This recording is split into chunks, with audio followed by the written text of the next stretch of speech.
ভাই আসসালামু আলাইকুম। ওয়ালাইকুম আসসালাম। ভালো আছেন? আলহামদুলিল্লাহ। আজকে আমরা আসলাম এই যে মহসিন ভাইয়ের দোকানে, ইলেকট্রনিক্সের দোকানে। এই যে ভাই কাজ করতেছে। তো ভাই আপনার দোকানের নামটা একটু বলেন। আমার দোকানের নাম আলিফ ইলেকট্রিক, গয়রা বাজার, কলারোয়া সাতক্ষীরা। আপনার এখানে কি কি কাজ করানো হয়? আমার এখানে যাবতীয় কয়েলের কাজ করানো হয়, ফ্যান, মোটর, সাবমার্সিবল অর্থাৎ জল মোটর, যাবতীয় কয়েলের কাজ করানো হয়। ভাই আজকে আমাদের কি কাজ দেখাবেন? আজকে সাবমার্সিবল 1 হর্স পাওয়ার, কয়েল পুড়ে যাওয়া, কয়েল খোলা এবং বাঁধানো সম্পূর্ণ ভিডিওটা দেখানো হবে।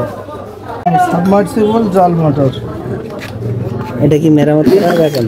আর মেরামত করার জন্য কয়েল করা হবে।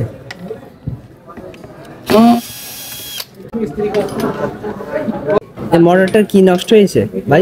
কয়েল পুড়ে গেছে, কয়েল বাঁধানো হবে।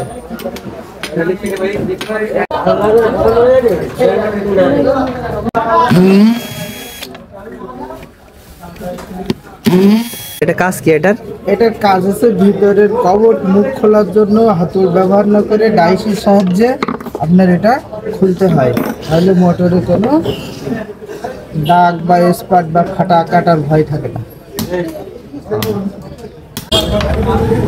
3টা লক থাকে, 3টা অথবা 4টা লক দিয়ে মোটরটা এটা লক বাঁধা থাকে। লক, নাট লক, এটা না থাকলে আপনার মোটর খুলে যাবে, ভিতরে নষ্ট হয়ে যাবে। এই দেখেন আপনার পুরাটা হাতুড়বিহীন খুলে গেল।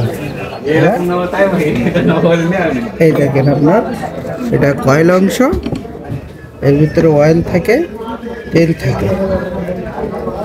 মূলত নষ্ট হয়েছে কোন জিনিসটা? কয়েল, সেটা আরো কয়েল। পরে বাহির করব, দেখাবো অবশ্যই। যে রুটার বাহির করা হচ্ছে, এটা হচ্ছে রুটার।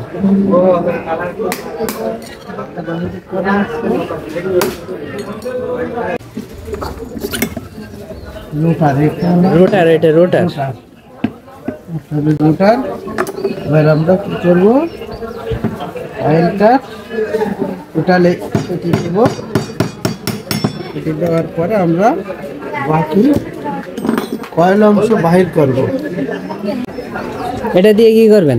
এটা আপনার কয়েল বাহির করতে হলে এই ডাইসটা ব্যবহার করতে হয়, চরকের সাহায্যে কয়েলটা বাহির করতে হবে।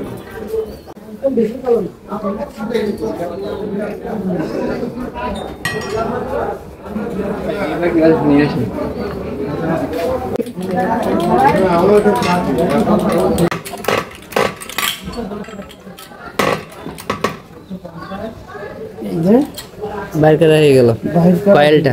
কয়েলটা হয়ে যাচ্ছে জল মোটরের সাবমার্সিবলের কয়েল। এবার এটা কাটতে হবে।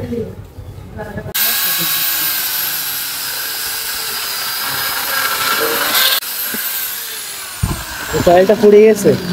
এটা বাদ, এটা পুনরায় আবার বাঁধতে হবে, বাঁধাতে হবে, যার কারণে এটা আমরা কেটে বাদ দিয়ে দিলাম।